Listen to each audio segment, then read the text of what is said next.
जय जवाहर मित्रांनो, एसा न्यूज मध्ये आपलं सर्वांचं स्वागत आहे। जसे की आपण पाहतो 23 तारखेच्या बैठकीच्या अनुषंगाने आपण सर्वजण मुंबईत आलो होतात। यामध्ये आपले पेसा क्षेत्रातील सर्व पात्र उमेदवार 23 तारखेपासून मुंबई येथे ठाण मांडून बसलेले आहेत। त्यानंतर थोडीशी जर पाठीमागच्या काही 2 दिवसांची जर हालचाल पाहिली आपण, तर आपले विधानसभा उपाध्यक्ष माननीय झिरवाळ साहेब यांनी एक पत्र काढलेलं आहे की 30 तारखेला त्यांनी धरणे आंदोलन दिनाचं ठरवलेलं आहे। तर त्याविषयी थोडीशी आपण माहिती घेण्यासाठी आपण आपल्यासोबत आपले मित्र गंगाधरजी उईके सर आहेत तिथं। सर जी, आपण त्या धरणे आंदोलनाविषयी समाजामध्ये काय मेसेज देणार आहात का? काय तुमचं काय आव्हान आहे ते? जोहार सर्वांना प्रथम ज्या अर्थी वारंवार बैठका झाल्यात, आंदोलनं झालेत, 30 तारखेला ही बैठक झाली, त्यानंतरही सीएम साहेब असेल किंवा शासन असेल आपल्या मागण्याकडे पाठ फिरून बसलेला आहे आणि जाणीवपूर्वक आपल्याला डावलण्याचा प्रयत्न करत आहेत। आणि या निराशेतून शेवटी शेकडो विद्यार्थी 8 दिवसापासून मुंबईला बसल्यानंतर अगदी स्वतःच्या जीवाची काहीही करून घेऊ या स्तराला गेल्यानंतर आमचे मायबाप आदिवासींचे लोकनेते माननीय नरहरी झिरवाळ साहेबांनी पुढाकार घेऊन या विद्यार्थ्यांच्या भावना जाणून घेऊन आणि या शासनाला जागा करण्यासाठी 30 तारखेला आदिवासी समाजातील सर्व आजी माजी आमदार, आजी माजी खासदार, माझे जिल्हा परिषद सदस्य, पंचायत समिती सदस्य, सामाजिक संघटना, ह्या सगळे कार्यकर्ते मुंबईमध्ये धरणे आंदोलनचं नियोजन केलेलं आहे। आणि जोपर्यंत शासन आमच्याकडे लक्ष देणार नाही किंवा शासन आमच्या मागण्या पूर्ण करणार नाही याच्यासाठी हे बेमुदत धरणे आंदोलन असणार आहे।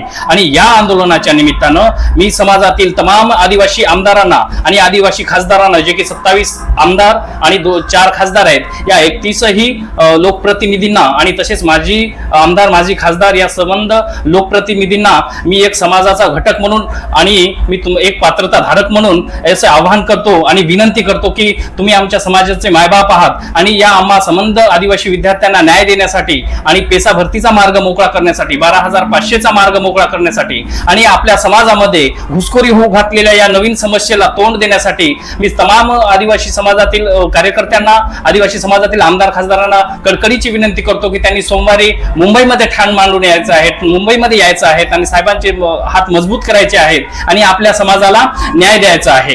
याच न्याय देण्यासाठी सगळ्यांनी इथे उपस्थित राहायचं आहे। कारण ज्यावेळेस समाजातील लोकप्रतिनिधींना समाजाची गरज पडत असते, आमची जेव्हा गरज पडत असते, तर आम्ही ज्या पद्धतीने तुमच्यासाठी लढतो, ज्या पद्धतीने समाज तुमच्यासाठी पुढे येते, तर आता समाजावर, आमच्यावर तुमची गरज आलेली आहे।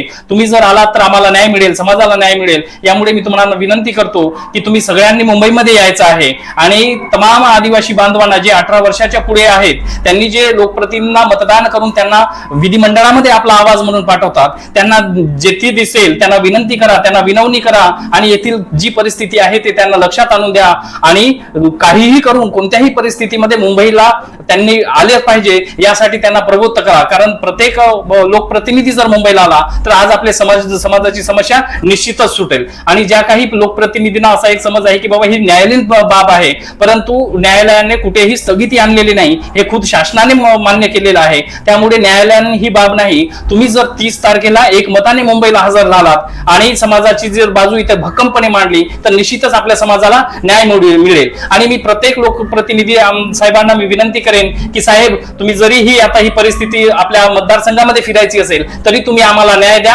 आम्ही तुम्हाला डोक्यावर उचलून घेऊ, आम्ही तुमचा जय जयकार करू आणि शेवटपर्यंत आम्ही तुम्हाला पूजत राहू। आणि जर का एखाद्या आमदारांनी किंवा एखाद्या लोकप्रतिनिधी, सामाजिक संघटनेने या गोष्टीला काहीतरी कानाडोळा करून जर पाठ फिरवली असेल तर एक मराठीमध्ये म्हण आहे, चांभाराच्या देवाला खेटराची पूजा। आणि ही बाब अगदी आम्ही आदिवासी समाजातील प्रत्येक घटक जो घटक आहे तो या येणाऱ्या निवडणुकीमध्ये निश्चितच याचा अवलंब करू।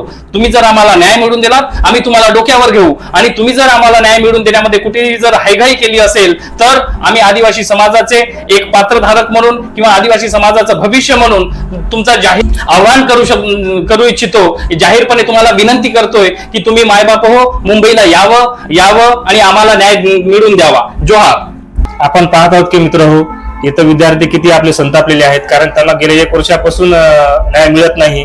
त्यांनी अशा प्रकारे आवाहन केले आहे की जिथे कुठे आपले आमदार खासदार फिरताना दिसतील तेथील मतदारसंघातील लोकांनी त्यांना एकच प्रश्न विचारायचा, तुम्ही मुंबई कधी निघत आहात? जय जवाहर। उलगुलान जारी है, जारी रहेगा।